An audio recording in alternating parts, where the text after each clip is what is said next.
This is how fast things are changing. This is the information age. If you're operating by old ideas, you're obsolete. You begin the game by, identifying your dream. I think that's really where it all starts. In today's economy and where we are today, it's not just a dream. It's more of a necessity. You've got to identify how you're going to survive more than how you're going to just, get something out there that you want. Here I am in New York City, financial capital of the world, surrounded by millions of people, most of whom will spend their entire lives working hard for money, but will have very little to show for it at the end of their lives. How many people are pissed off? I hate being told what to do. You have to fail fast. No one can steal my dream. You can count on the government destroying the dollar. All currencies have eventually gone to zero. You cannot save your way to retirement. If it's too complex for us, what do we have to do with our money? We have to give it to them. It was pure hopelessness. It was just 100% survival. Somebody's buying it. The public isn't buying it yet, but somebody is. How bad do you want it? That's the question. It's time to acquire. An unfair advantage.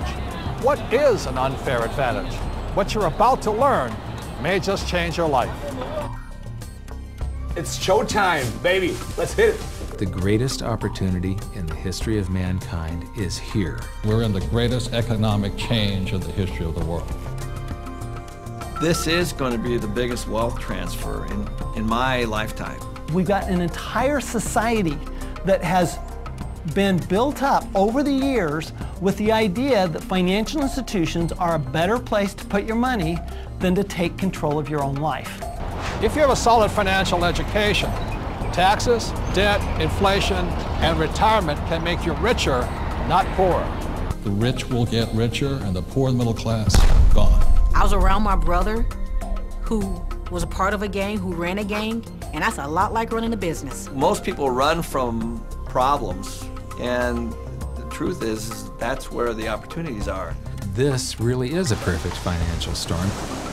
So I am optimistic about the future. It's going to crash. The next big economic boom will not be from the internet or China or India, but will be from empowering women. A big part of success is failing so many times that you learn and learn and learn your lessons. Robert says all the time that if you're not being successful, it's because you're not making enough mistakes. People think that cash is like a safe place to be, a place to park your purchasing power. And I think cash is the worst investment that you can have. And if you follow an economist, you're in trouble. Okay, you want to have barely enough income to survive, if you're lucky. Go do 401ks, go do mutual funds, be my guest. This is the best time to talk about this because people have had a shift of context with this economy. To change your financial life often involves changing your mindset. It really is where it starts, is the attitude, it's the mindset, it's the decision that you're going to, take responsibility for your own financial life. Knowledge is money. Show business. When you think about show business, you always think about the show, right? Cameras and movie stars and makeup and glamour, but you never think about the business side of it because we don't have financial education.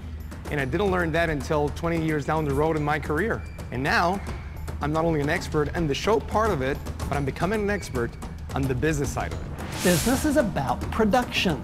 We can produce our way out of any problem. I was probably age 8 when I started thinking about millions.